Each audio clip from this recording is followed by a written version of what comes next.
Brian, today we are talking about if listeners who are becoming real estate agents want to become a buyer's agent or a seller's agent. I hear real estate agents all the time start to discuss that they want to be one and what not the other. You've got a ton of experience in this space. What do you think? Yeah, well, I think you need to understand between the two, like what you're actually going to be doing. I feel like a seller's agent is very educational. Like you need to be able to go when you really are thinking of yourself as a seller's agent, you're basically helping somebody understand the value of their home. And personally, I think this is one of the most difficult things in the world, right? Because especially when you've put a lot of money into your home. I mean, I literally had somebody try selling me a house, telling me that their house was worth millions of dollars because of this tile that they put in their kitchen that was imported from Italy or something. And so as a seller's agent, you got to understand it's very educational. You got to understand the market. You got to understand market trends. You got to know what's going on. And you got to be able to articulate to somebody who has this overinflated and unrealistic view of their home, because that's what it is. It's a home. It's not a house, right? It's a home, that it has exponential value that the market can't recognize, right? Yeah, And that's like this, putting a mod on your car, and yeah, everybody thinks you can mod your car, and then you're going to add up all the mods you put on your car, and then you're going to sell it for that price. It just doesn't work that way. it doesn't work, right? So I always tell, and I've always coached a lot of my agents and a lot of my investors is you have to be logical in your thinking and understand that you're selling a house, but you're dealing with somebody who's letting go of a home, right? So there's this educational piece to this to help somebody really understand what the market's saying this house is worth. So there's that educational side of it. On the buyer side, my buddy Art, who runs the I Love Real Estate School, he says this all the time. You become real estate Uber. So you got to know that for buyers, we don't make decisions very quickly, and you're going to show home after home after home after home. My wife, Myra, did a really good job with this when friends started asking her for help on buying a home. Now, remember, my wife was more of a seller agent because she would only sell our homes that we would flip. Okay. So she was defined more as that seller's agent, but she would also be the agent that would represent me or our company in buying the home, right? But when we bought a home, I did all the due diligence. I had all the numbers, I put in the offer. She was my agent that would contract that.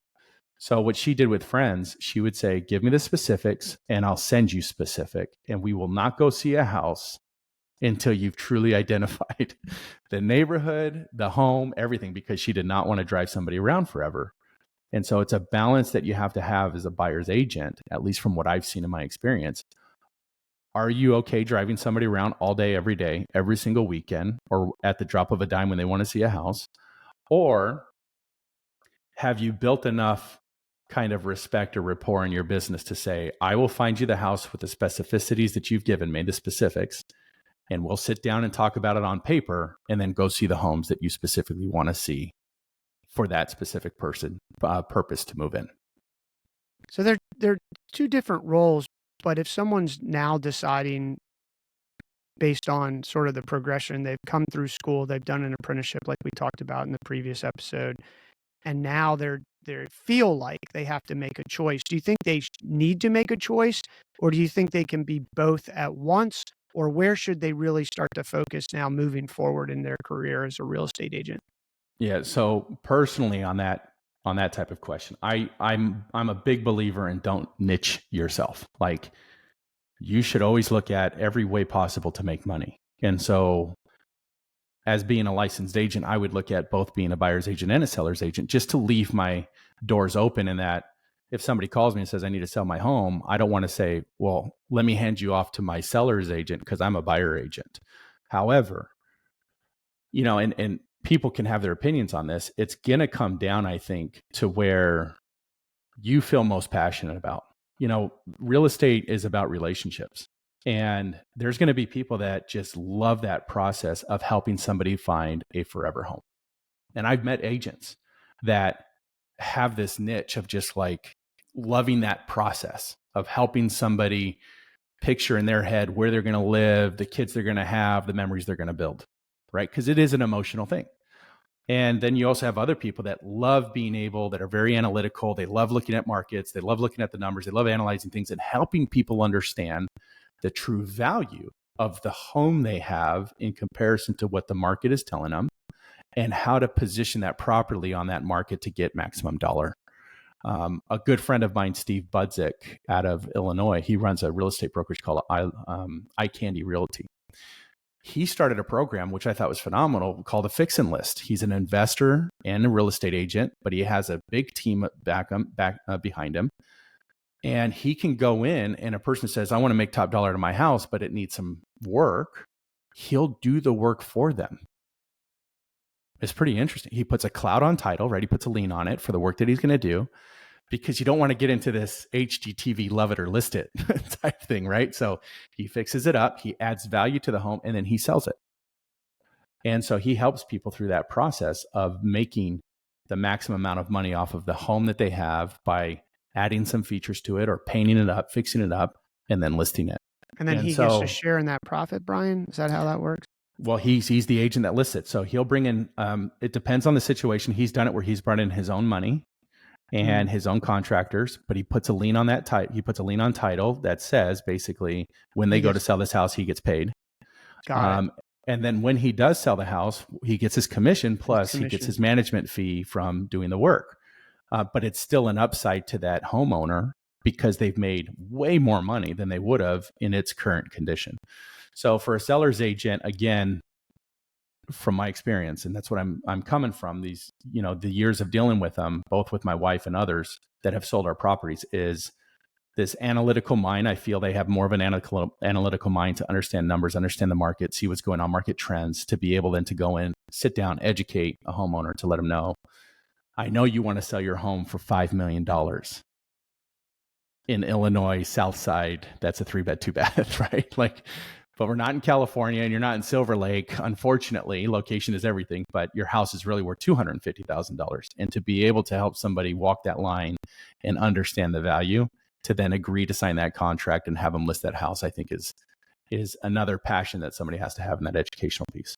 And I think one thing that we didn't talk about here yet is a seller's agent. You're going to have to walk that buyer through there. And look, you as the real estate agent are motivated to sell the house for as much as possible. So it's 100%. Not as if you are going to be possibly the bearer of bad news. If you're here in California, you'll probably be the bearer of good news because it'll probably go for over asking price in today's market. And but I say but should be and as a seller's agent, you need to understand that you are probably going to need to do open houses in lots of areas of this country because you've got to get potential buyers in there. They want to see the home. And that means that you will be working on weekends and that you will need to build a open house team because doing it alone is extremely hard. And I know that this episode isn't about building your team. We're going to do that in the next episode. Yeah. But if you're going to be a seller's agent, and you really understand what that means. And you're also going to be marketing that home, which means you are going to incur a cost on that, which is going to come out of your commission, which then leads us into not thinking of yourself as a real estate agent, as a person, but as a real estate person who is running a real estate business. Yeah. And there's a big difference between that. And I think we'll go over that in the next episode, but maybe you can say a few things before we jump out.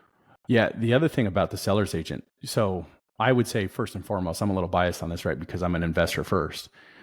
I think all seller's agents need to be networking with investors, cash buyers, because the other thing about being a seller's agent is not all agents are going to sell every house. And this is where I made a ton of great relationships. Was I would call agents and let them know, if you have a house, that isn't kind of list ready.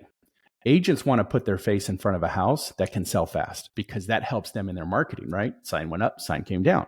People are going to be like, dude, they sold my house super fast. They don't want to put their face up in front of a house or a sign up in front of a house that's going to sit on the market for a long time.